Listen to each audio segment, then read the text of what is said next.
Isang mapagpalang umaga sa bawat isa sa atin na rito ngayon.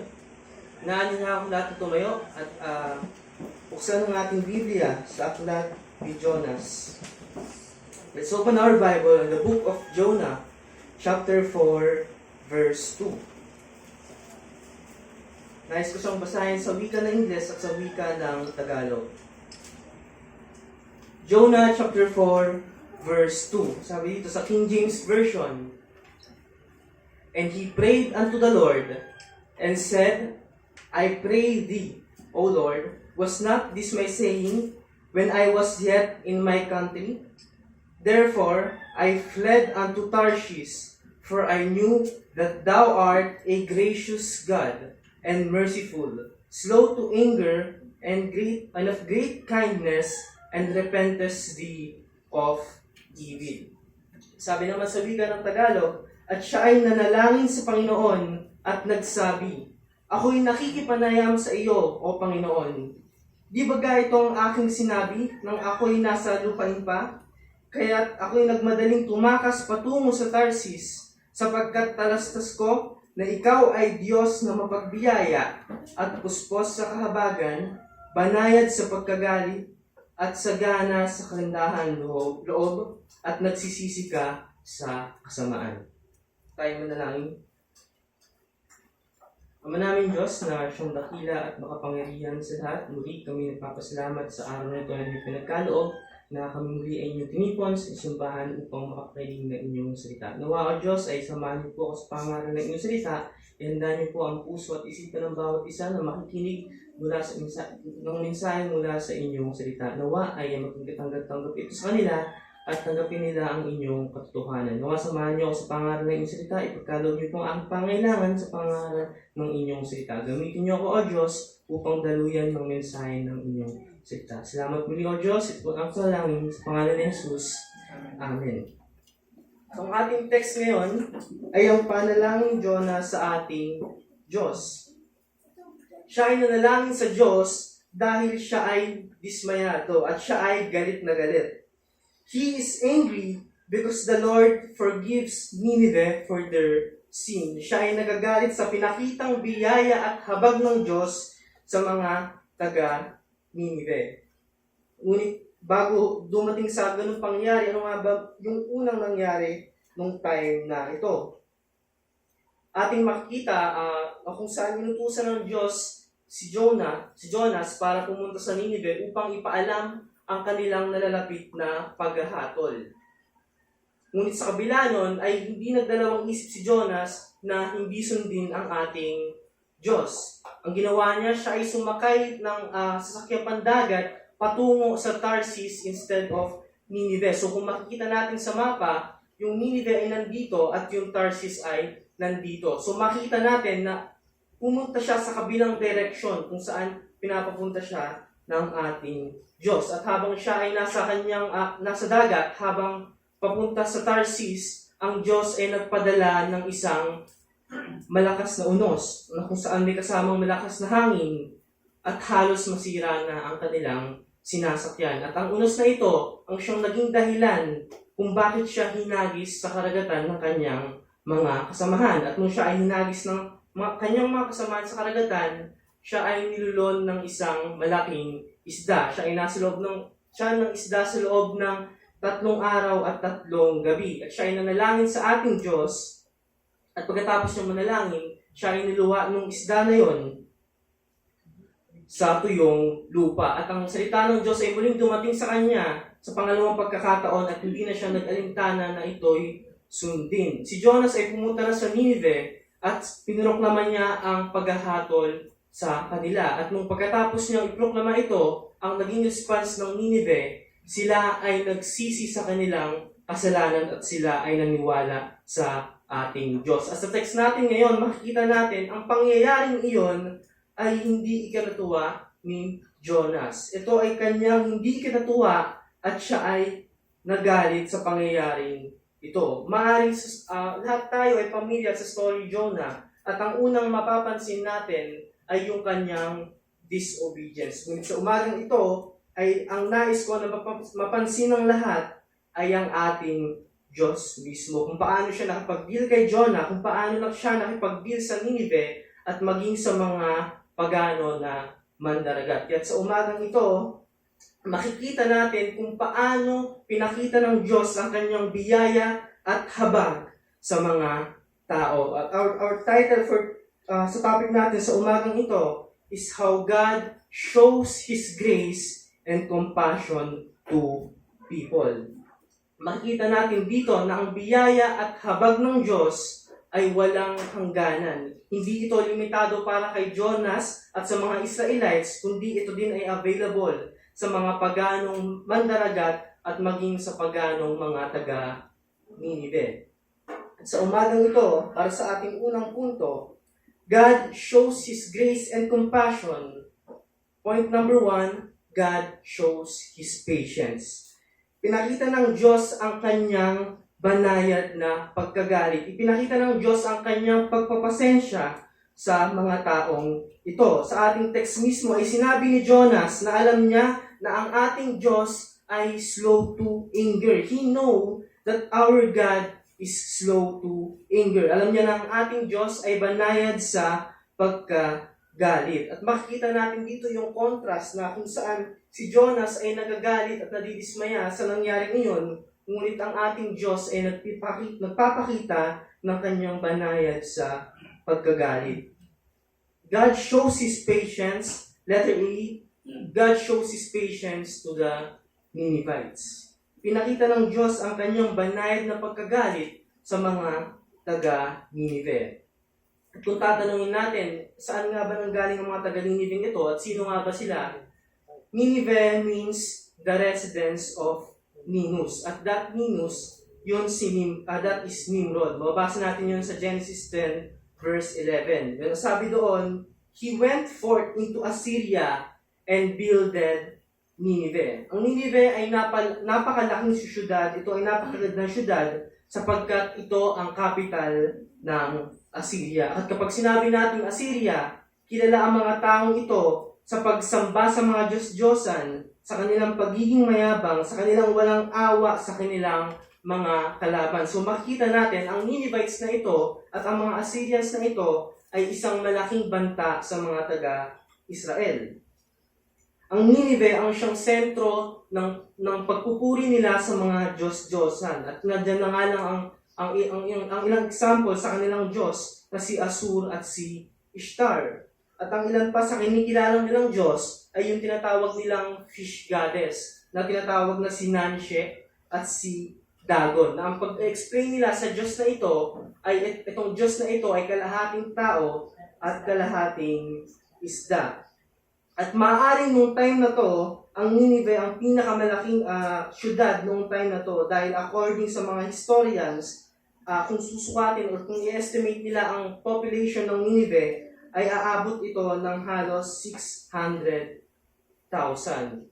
Ngunit sa kabila ng kanilang sukdulan na pagiging makasalanan, sila ay sumasamba sa mga Diyos-Diyosan, kung sino-sino Diyos-Diyosan, ang Diyos ay nagpakita pa rin ng pasensya sa kanila. Ang Diyos ay nagpakita pa rin ng kanyang banayad na pagkagalit sa mga taga-Ninive sa pamamagitan ng pagpapadala ng isang propeta upang ipaalam ang kanilang tuluyan na pagkasira o pagkawasak. Despite of their wickedness that come up before God, the Ninive deserve a judgment. But God still wants Ninive to be aware of this coming judgment. Hinais pa rin ng Diyos nang malaman ng mga taga-Ninive na may paghahatol na paparating sa kanila. At kung mababasa natin sa Jonah chapter 3 verse 4, ang sabi doon, Yet 40 days and Ninive shall be overthrown. O sa loob ng 40 araw, ang Ninive ay mawawasak. Makikita natin na ang Diyos ay nagbigay pa rin ng palugid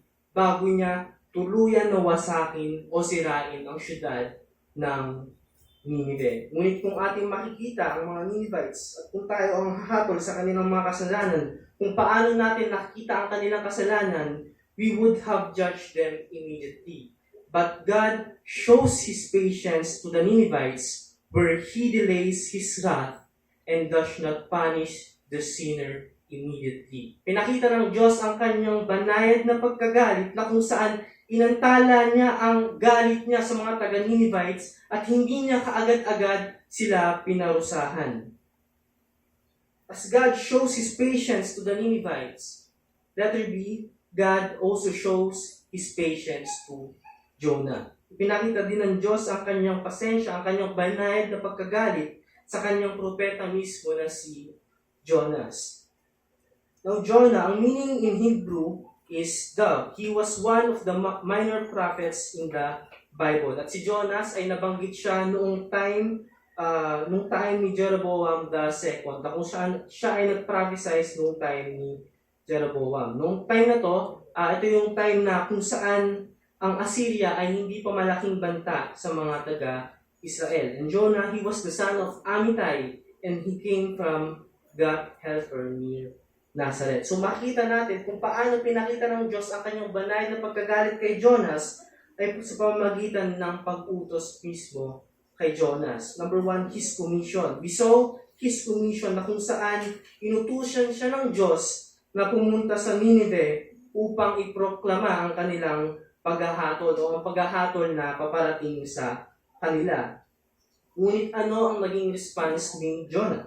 Ano ang naging response ni Jonas? Instead of obeying God and going to Nineveh, we can saw his disobedience. Makita natin ang kanyang pagsuway sa utos ng Diyos. Sinubukan niyang pumunta sa Tarsis na kung saan kabilang direksyon ng Nineveh, at kung titignan natin sa mapa, ang sukat ng papuntang Nineveh ay 550 miles at ang sukat ng papuntang Tarsis ay 2,500 miles. So nakikita natin na sinubukan niyang umalis sa presensya ng Diyos hanggat makakaya niya. He tries to go away from the presence of the Lord as far as he can. But the truth is, no one can run away from God. Sinabi nga sa Psalms 139, verse 7 to 9,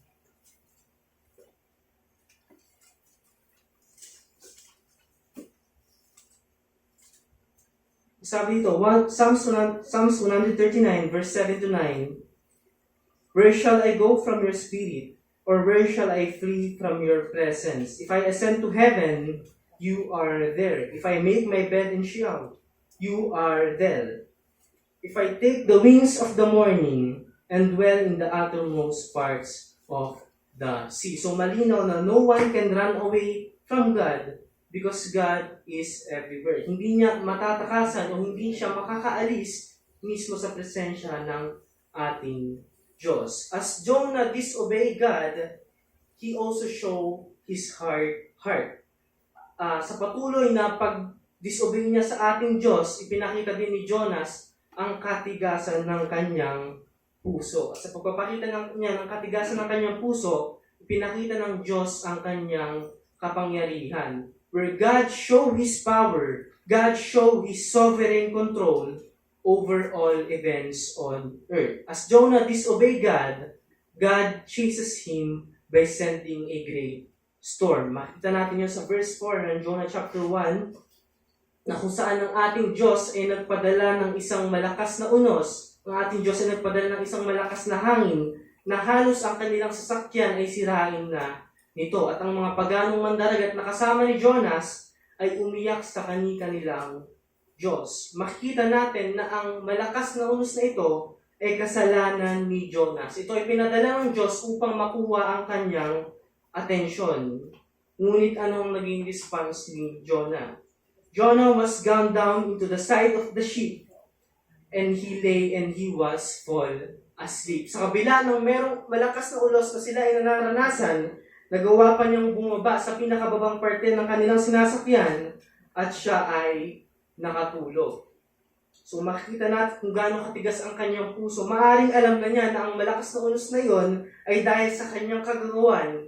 Ngunit ito ay hindi niya pinansin at siya ay natulog pa o siya ay nakatulog pa. At ang isang kapitan ng isang captain ng kanyang sinasakyan, ng isang pagano, yun pa ang nag-utos sa kanya na manalangin sa Diyos. Ang isang pagano na nakilala bilang maraming Diyos ay inutusan ng isang propeta ng Diyos upang manalangin sa kanyang Diyos.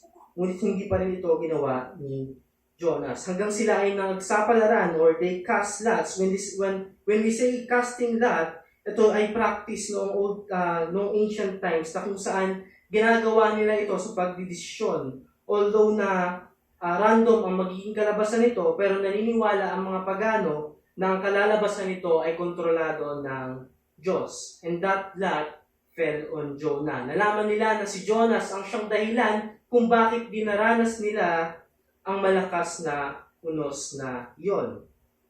As they discovered that Jonah is the reason, they interrogate Jonah. Tinanong nila si Jonah kung saan siya nanggaling, ano ang iyong hanap buhay, at bakit ka naririto. As they interrogate Jonah, Jonah introduced himself. Na kung saan siya ay nagpakilala na siya ay isang Hebreyo at siya ay may takot sa Diyos na siyang may gawa ng langit at lupa. Makikita natin doon na ang kanyang confession, ng kanyang pananampalataya ay taliwas sa kung anong ginagawa niya. At nalaman din ng mga tao, ng kanyang mga kasamahan sa sakyan, na ang dahilan kung bakit dinaranas nila ang malakas na unos ay dahil si Jonas ay umalis sa presensya ng Diyos. So makikita natin, ang mga kanyang kasama ay sobrang natatakot na at nagtanong kung ano ang dapat nilang gawin upang ang dagat ay kumalma sa kanila. At anong sabi ni Jonas sa verse 12? Ang sabi niya, ako ay inyong buhatin at ako ay inyong ihagis sa karagatan upang ang karagatan ay kumalma sa inyo. Nakita natin dito na alam na mismo ni Jonah na siya ang dahilan kung bakit nila dinaranas nito. Jonah acknowledged that he is the cause of the mighty tempest, but he expresses no repentance. Maaring sa time na yon na nalaman niya na ang unos na yon ay padala ng Diyos, pwede na siyang magsisi sa pagkakataon na yon, ngunit hindi pa rin siya nagsisi. At ano ang inyong pinili? Ano ang kanyang pinili? Mas pinili pa niya na mamatay kaysa sundin ang kanyang kalooban ng Diyos. Mas gugustuhin pa niya na ihagi siya sa karagatan at hindi niya alam kung anong kanyang kahinatnan kaysa magsisi at sundin ang kalooban ng Diyos na siyang inutos sa kanya. Makita natin sa verse 15, ang mga taong ito ay sinunod ang sinabi ni Jonah. Siya ay binuhat at hinagis sa karagatan. So ano ang ating makikita dito? Nagbababala si Jonas o ang librong ito sa napakalawak na kahihinatnan ng kasalanan. Nagdadala ito ng pagkakastigo sa makasalanan. You continue on sinning, but the far-reaching of consequences of the sin, it brings chastisement to the sinner. At nakikita natin na yung bagyo ay direktang kasalanan ni Jonas at ito ay pinadala ng Diyos upang kuhanin ang kanyang atensyon dahil sa kanyang pagsuway. Ngunit ang kahinatnan ng kanyang kasalanan na gawa ay napahamak ang ibang tao na hindi naman direktang responsable dito. So we can say one way or another, sin always affects others.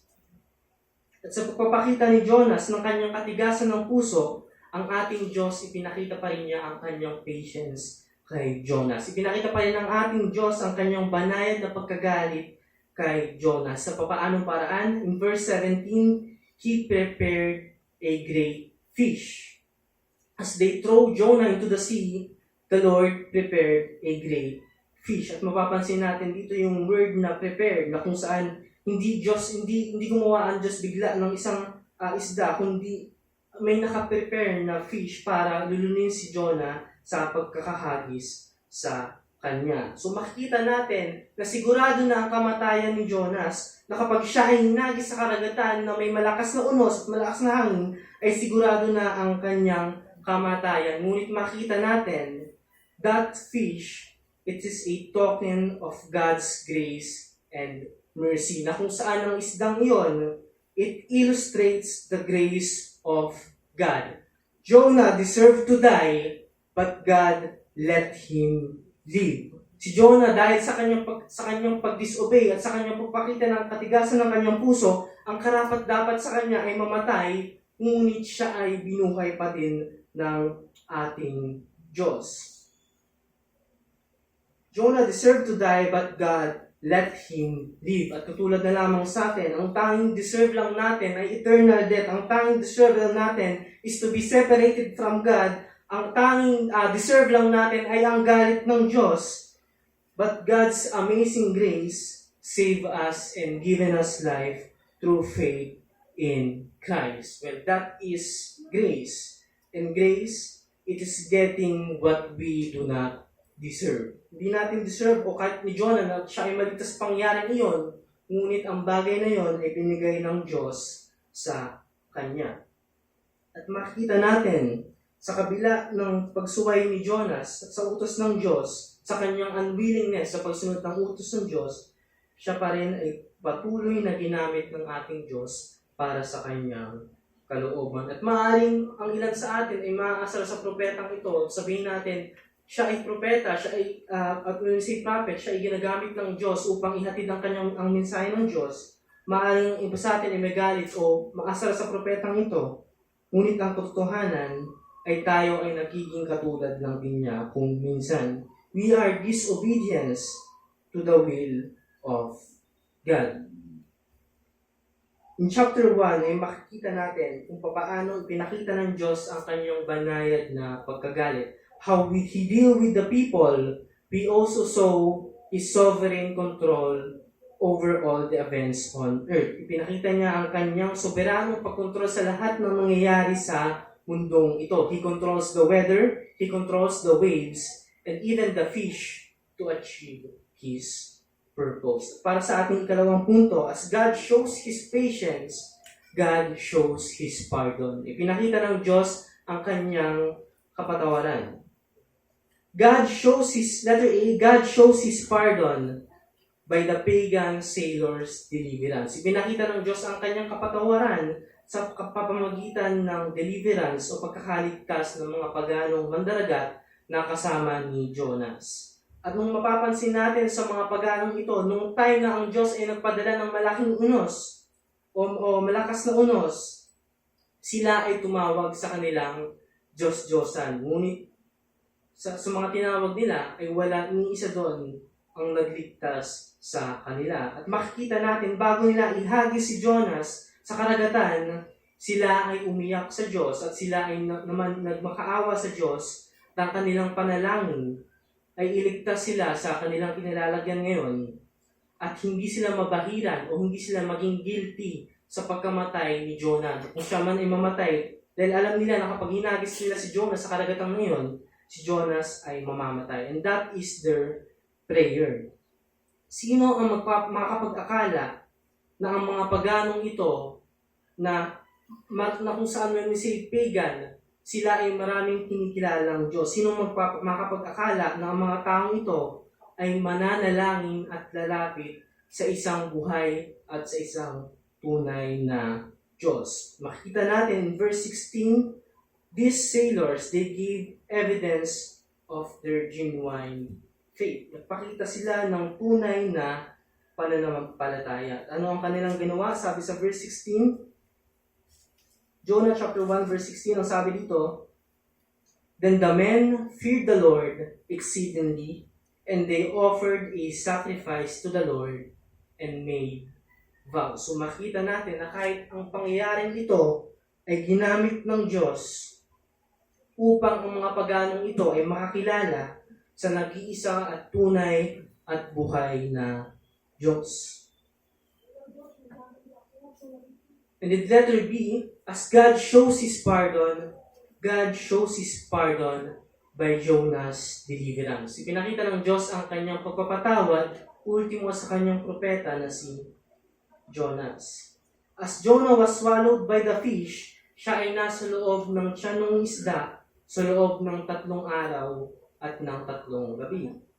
Siya ay nanalangin sa ating Diyos sa kabila nung siya ay nag-iisa at madilim sa loob ng tiyan ng isda, siya ay nagawang manalangin sa ating Diyos. He prayed to the Lord. He submits himself in God by prayer. Makita natin yung nilalaman ng kanyang prayer. Number 1, his prayer. In verse number 2, he recognized, in chapter 2, verse number 2, he recognized his predicament. Kung saan nakita niya ang kahirapan ng kanyang kinalalagyan. Kung saan siya ay hindi masaya sa kanyang kinalalagyan. At iniisip niya na maaaring sa loob ng tiyan ng isda, ito na rin ang maging kanyang libingan. Na kung saan ang kanyang katawan ay mabubulok dito at siya ay malilibing ng buhay. And in verse 3 to 6, makita natin that he recognized God's presence. Jonah was aware of God's control over his circumstances. Makikita natin na si Jonas ay alam niya na ang pangyayaring iyon ay hindi isang aksidente, kundi alam niya ang pangyayaring iyon ay kontrolado ng Diyos. Being on the fish belly, it was not accidental. His life was spared by God. In verse 7 to 8, he recognized God's forgiveness. His focus transferred from its problem to God's goodness. Na kung saan nakita niya ang hindi pagsunod sa Diyos, ay akala niya ang bagay na ito ang nagbibigay ng kasiyahan sa kanya, ngunit hindi ito nagbigay ng kasiyahan kay Jonas. And last, in verse 9, he realized the blessings of obedience. Na kung saan, in verse 9, he offered praise to God and he promised to keep his vows. At ano ang kanyang sinabi? In verse 9, salvation is of the Lord. It was his plea for his deliverance. At alam niya na ang Diyos lamang ang siyang makapagliligtas sa kanyang kinalalagyan ngayon. He knows that the Lord is the author and as well as the agent of salvation, whether physical or spiritual. At after natin makita ang kanyang panalangin, number 2, we also saw his second chance. After he prayed to the Lord and spake unto the fish, and it vomited out Jonah upon the dry land. Siya ay niluwan ng isda sa tuyong lupa pagkatapos ng kanyang panalangin. Now, kung i-compare natin ito doon sa man of God o doon sa unnamed prophet sa 1 Kings chapter 13, na kung saan ang propetang iyon ay inutusan siya ng Diyos na maghatid ng mensahe sa isang lugar at yung utos sa kanya ng Diyos ay agad siyang bumalik pagkatapos niya itong ihatid. Ngunit makikita natin doon na siya ay nilinlang ng isang matandang propeta. Yun ay nagsinungaling sa kanya at kinontra yung instruction ng Diyos. At yung propetang iyon, he disobeyed God at habang siya ay naglalakad pa uwi, siya ay pinatay ng isang leon. So makikita natin, kung i-compare natin sa propetang ito at kay Jonas, ay kung ano yung kinahinatnan ng disobedience ng propetang iyon. Ang kinahinatnan nun ay pagkawala ng kanyang buhay. Ngunit makikita natin kay Jonas sa kabila ng kanyang harap-harapan na hindi pagsunod sa ating Diyos, still God give him a second chance to obey His command. Si Jonas ay pinagkalooban pa rin ng Diyos ng pangalawang pagkakataon upang sundin ang kanyang utos. As God give him a second chance, we can see also His recall, ang muling panawagan sa kanya. Sa pangalawang pagkakataon, ang muling panawagan sa kanya ay ganun pa rin. Siya pa rin ay pinapupunta sa Nineveh upang ipangaral ang kanya, upang ipabatid o ipaalam ang paghahatol na paparating sa Nineveh. At makita natin dito ang kanyang obedience, his obedience. Jonah obeys and goes to Nineveh. Makita natin na siya ay hindi nagdalawang isip na sundin ang ating Diyos, kundi agad-agad siya ay sumunod ng ating Diyos dahil natutunan na niya yung lesson niya sa pag-disobey sa ating Diyos at ayaw na niya na maranasan yun muli. As God shows His pardon by Jonah's deliverance, let us see, God shows His pardon by Nineveh's deliverance. Na kung saan, nung si Jonah ay pumunta sa Nineveh upang sundin ang utos ng Diyos, pumunta siya sa Nineveh at sinigaw niya, "Yet 40 days, and Nineveh shall be overthrown." Kung makikita natin, yun lang ang kanyang sinabi sa mga taga-Nineveh. 40 araw at ang Nineveh ay mawawasak. Ano ang naging response ng mga taga-Nineveh? Walang pag-aalintangan o walang pagdadalawang isip. Number 1, they believe God. The moment that they heard that word came from Jonah, they believe God. Mababasa natin yan sa Jonah chapter 3 verse 5. Ang sabi doon, "And people of Nineveh believed God. They called a fast and put on sackcloth from greatest of them to the least of them." Makikita natin, after they believed God, they repented of their evil ways. Pagkatapos nilang maniwala sa Diyos, sila ay nagsisi sa kanilang mga kasalanan o sa kanilang mga masamang gawain. Now, this is a clear example of Romans 10:17 na kung saan sabi doon, faith comes by hearing and hearing the word of God. They heard the word of God from Jonah and they believed God. And when they believed God, they repented of their evil ways. Ano ang kanilang ginawa? Sa pagpakita ng kanilang pagsisisi sa kanilang kasamaan, they proclaim a fast and they put a sackcloth. Sila ay nag-ayuno at sila ay nagsuot ng sako. Sackcloth and ashes were used in Old Testament in times as a symbol of repentance. Sackcloth and ashes were also used as a public sign of repentance and humility before God. So, noong time ng Old Testament, ito ay ginagawa upang pagpapakita ng pagsisisi ng kanilang kasalanan at pagpapakumbaba sa harap ng Diyos. Makita natin in verse 6 hanggang sa ang balitang iyon ay nakarating mismo sa hari ng Nineveh at he also do the same. Siya din ay nagsuot ng sako and he sat in ashes at he proclaimed it to the Nineveh and made it a decree. Ipinroklama niya ito sa buong Nineveh at ginawa niya itong decree. Na kung saan ang sinabi niya, ang lahat ng tao o ang lahat ng nabubuhay na creature, magmula sa tao hanggang sa hayop, ay mag-ayuno at magsuot din ng sackcloth upang ipakita ang kanilang pagsisisi sa Diyos. At ano ang reason ng haring iyon? In verse 9, sabi niya, sino ang makapagsasabi na ang Diyos ay maaring maawa sa kanila? Makikita natin na yung rason ng haring iyon, he acknowledged God's sovereignty, ngunit hindi niya inobligahan ng Diyos upang tanggapin ang kanyang pagsisisi o ang kanilang pagsisisi. Ngunit sila ay umaasa na maaring sila ay patawarin ng Diyos. So makikita natin dito na ang mensahe na hinatid ni Jonah sa mga taga-Nineveh ay hindi siya nagbanggit ng awa ng Diyos. Hindi niya sinabi na yet 40 days and Nineveh shall be overthrown. Magsisi na kayo sa mga kasalanan nyo. Maawain ng Diyos. Hindi yun binanggit ni Jonah. Ngunit ang awa ng Diyos, ito ang natanggap ng mga taga-Nineveh. Napakalinaw lamang na ang kanilang pagsisisi na ginawa ay hindi pagpapakita lamang, kundi sila ay tunay na nagsisi sa kanilang kasalanan at naniwala sa ating Diyos. As they repented of their evil ways, number 3, they received mercy from God. God saw a genuine change, a humble change of heart represented by the sackcloth and ashes. Nakita ng Diyos ang ginawa ng mga taga-Nineveh at sila ay pinatawad ng Diyos. At ang hatol na kanyang sinabi, ito ay kanyang hindi ituloy. God had pity and accepted their repentance from evil way, canceling the judgment that He had sent. Makita natin sa pangyayaring ito, where sin abound, grace did much more abound. Mabasa natin yan sa Romans chapter 5 verse 20.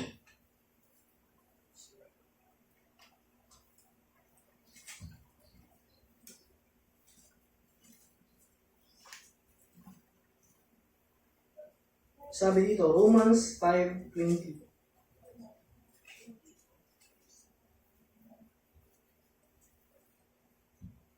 Romans 5:20. Now the law came into increase and grace abounded all the more. Now the law came into increase the trespass, but where sin increased, grace abounded all the more. We can see that God's mercy towards Nineveh testifies the amazing power of God's grace to save sinners. Makikita natin ang mga taga-Nineveh ito, they were under the object of divine rights. It's wrath. Sila ay nasa ilalim ng galit ng Diyos. At ano ang hatol sa kanila? kamatayan. But they were moved by the word to repent. As they heard the word of God came from Jonah, they were moved by the word to repent. And God graciously received them. Sila ay tinanggap ng ating Diyos. Sa ikatlong punto, as God shows His patience, as God shows His pardon. Katlong punto, God shows His pity.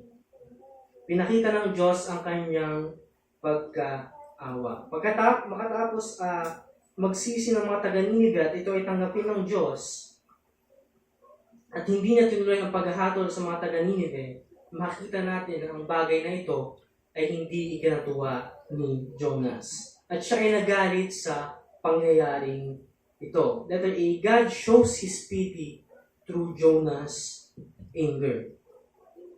After Nineveh repented and God accepted their repentance, and God did not do the judgment to the Ninevites, we can see that it displeases Jonah and he was very angry. Siya ay galit na galit. Ngunit tayo ay magtataka na si Jonas ay isang propeta ng Diyos na kung saan siya ay naghatid ng mensahe. Ngunit bakit siya nagagalit na kung saan naging effective or nakita natin yung epekto ng kanyang mensahe na hinatid. Si Jonas ay parang isang mangangaral na kung saan siya ay nangaral ng ebanghelyo at nung nakita niya na mga tao ay nag-respond sa pangaral niyang iyon, siya ay hindi natuwa. So ang kanyang pag-iisip ay gusto lang niyang ipaalam ang paghahatol na para sa kanila at ayaw niya na magsisi ang mga taong ito. Dahil nakikita natin, dahil hindi naiintindihan ni Jonas ang kanyang panawagan. Ang kanyang panawagan ay hindi magalak sa pagkawasak ng Nineveh, kundi ang kanyang panawagan ay magalak sa kapatawaran na ihahatol sa kanila. At makita natin ang ibang propeta na kung saan si Noah, they said that Noah preached for 100 years or more at iilan lamang pumasok sa kanyang ark. Si Jeremiah, he preached for 40 years at tinawag pa siyang weeping prophet sa kadahilanan na siya ay umiiyak at siya ay malungkot, hindi dahil sa alam niya yung mangyayari, kundi sa kahit anong kanyang gawin, ang mga tao ay hindi nakikinig sa kanya. Maaring ang ibang propeta ay matuwa o magalak sa maging response ng mga taga-Nineveh, but Jonah was displeased. He was displeased and he was very angry. Makikita natin na ang bagay na yon ay para sa kanya, ito ay isang kasamaan o ito ay isang hindi nararapat na mangyari. As we see Jonah's anger, we see his motive.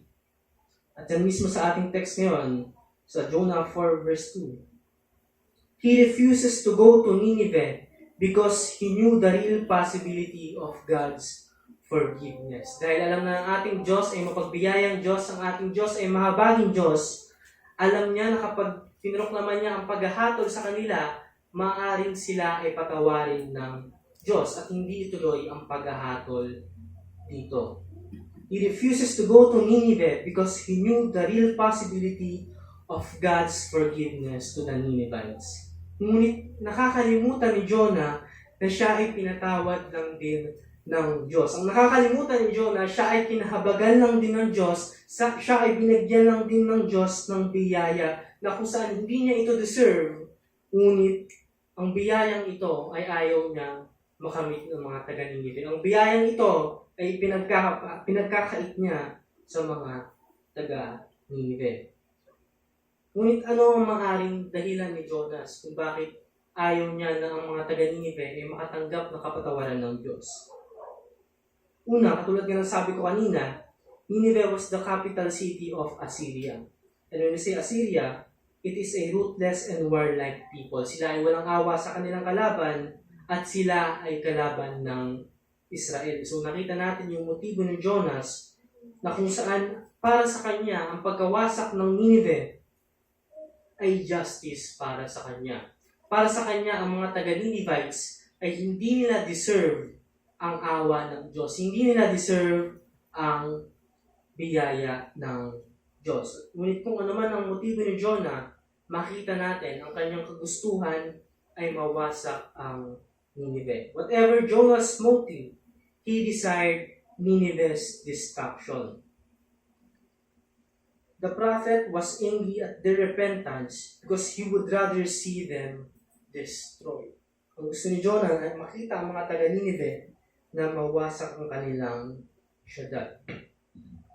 As we saw Jonah's motive, we also show his attitude. In verse 3, Jonah chapter 4 verse 3, anong sabi niya doon? He wants to die because of his anger. Sa sobrang galit niya ay mas gugustuhin niyang mamatay. At kahit pa nakita na ni Jonas ang pagsisisi na ginawa ng Nineveh, ang kapatawaran na ibinigay sa kanila ng Diyos, ay siya ay pumunta pa rin sa labas ng city. At siya ay umupo doon at hinintay niya kung ano talaga ang mangyayari sa Nineveh. Sa kabila nung nakita niya ang pangyayaring iyon, siya ay umaasa pa rin na ang Diyos ay wawasakin ang Nineveh. Na maaaring pag-iisip niya, ang pagsisisi ng mga Nineveh ay pagpapakita lamang o hindi ito magtatagal at sila ay babalik lang din sa kanilang masamang gawain because he showed that he wanted Nineveh to be destroyed. Sa kabila lahat ng pangyayaring iyon, siya ay nag-aantay pa rin na mawasak o masira ang Nineveh. As God shows His pity by teaching Jonah a lesson. We can read that on verse 6, where God prepared a gourd. Sa Tagalog, ang Diyos ay naghanda ng isang hikayon. Now, kung sasabi, ang gourd na ito ay isang castor oil tree or isang lansina na kung saan napakalawak ng mga dahon nito upang takpan si Jonah sa kanyang sa init habang siya ay nag-aantay sa labas. At may nagsasabi din na ang gourd na ito ay isang mushroom or giant mushroom. Ngunit ang malinaw, ang gourd na ito ay nagbigay ng comfort kay Jonah. At ano naging response si Jonah? Ano naging reaction ni Jonah sa gourd na ito? He was exceedingly glad. Siya ay natuwa sa ginawa ng Diyos na iyon. As God prepared a gourd, He also prepared a worm. At ang uod na yun ang sumira doon sa gourd at pinatuyo niya ito. And as He prepared a worm, God also prepared a wind. The sun beat up to Jonah and he fainted. At sa kanyang sobrang galit, he wishes himself to die. So makikita natin, ito ang pangatlong pagkakataon na hiniling ni Jonas na siya ay mamatay na lang kaysa danalis niya ang mga bagay na iyon. He wishes himself to die and he said that it is better for me to die than to live. And as God teaches Jonah a lesson, He exposes Jonah's selfishness. Ipinakita ng Diyos ang pagiging makasarili ni Jonah mula sa kanyang galit. Ang tanong sa kanya ng Diyos sa verse 9, Dawest thou well to be angry for the gourd? At anong sagot ni Jonah? I do well to be angry.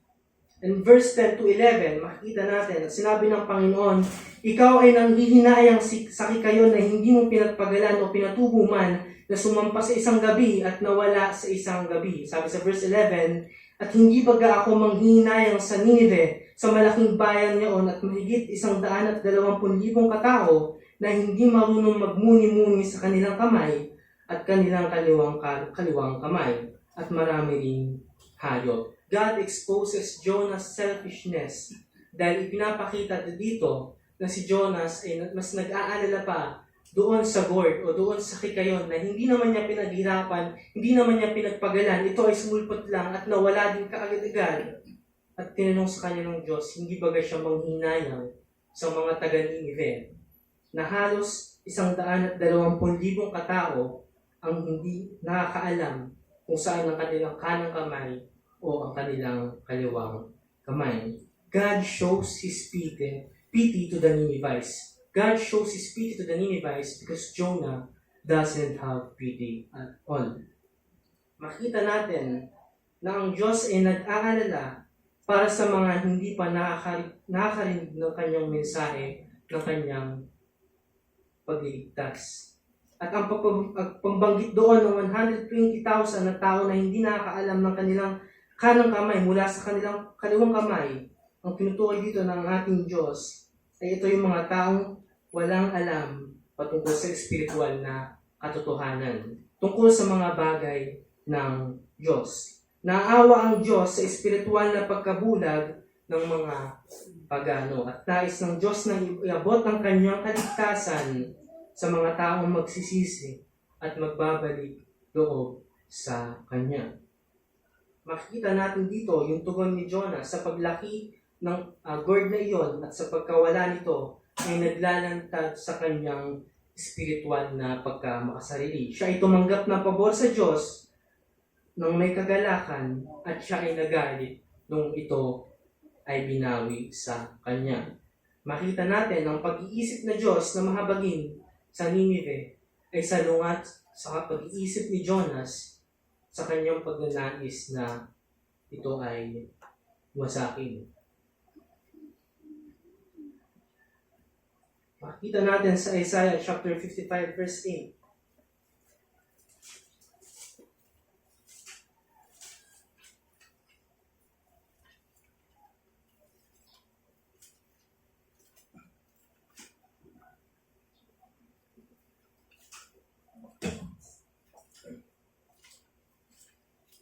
Makita natin sa Isaiah chapter 55 verse 8.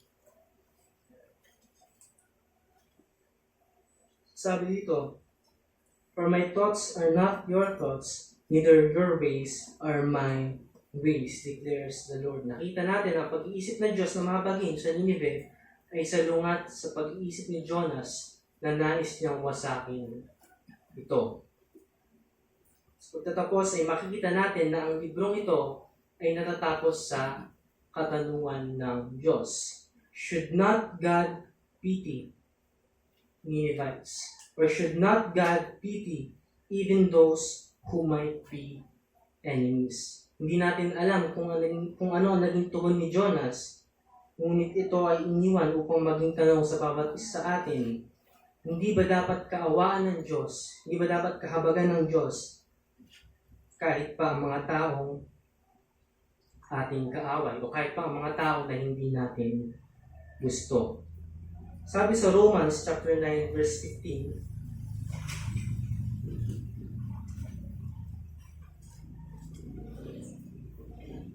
sabi sa Romans chapter 9 verse 15, "For he says to Moses, I will have mercy on whom I have mercy, and I will have compassion on whom I have compassion." Makikita natin na ang ating Diyos ay kinaawaan at kinahabagan ang mga taga-Ninive. Ito, "Our God is a gracious God. He is merciful. He is slow to anger. He is great of kindness, and He repenteth thee of evil." Ang Diyos ay maawain kung saan inaantala niya ang kanyang galit at hindi niya agad pinarurusahan ang makasalanan.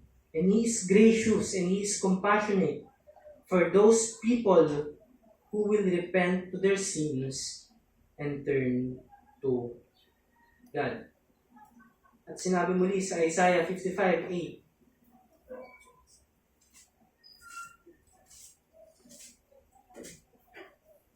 sinabi sa Isaiah 55:8 and 55:7 rather. Isaiah 55:7, "Let the wicked forsake his way, and the unrighteous man his thoughts. Let him return to the Lord, that He may have compassion on him, and to our God, for He will abundantly pardon."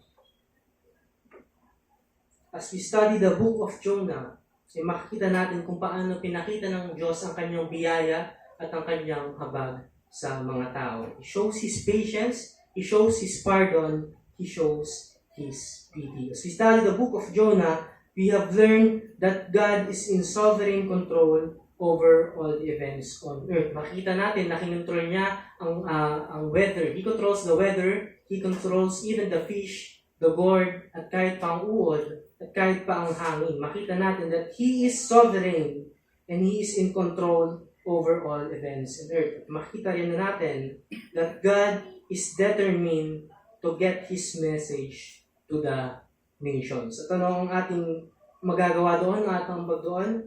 we are all instrument of a living God. Tayong lahat ay instrumento ng isang buhay ng Diyos. What we must do is to submit to God for His will. As God is gracious and as He is compassionate to the people, may we also have compassion to preach Christ and Him crucified. Sabi nga sa panalangin ni Jonas, sa Jonah chapter 2 verse 9, salvation is of the Lord. And indeed, salvation is of the Lord. Let us pray.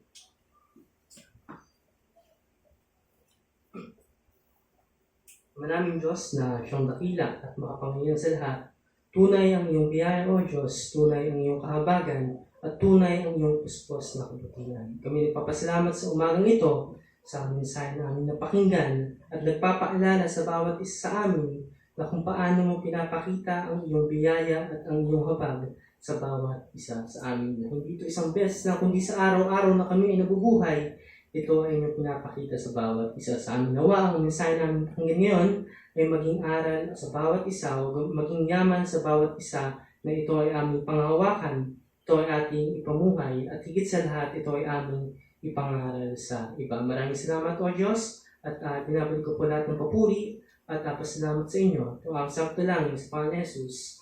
Amen.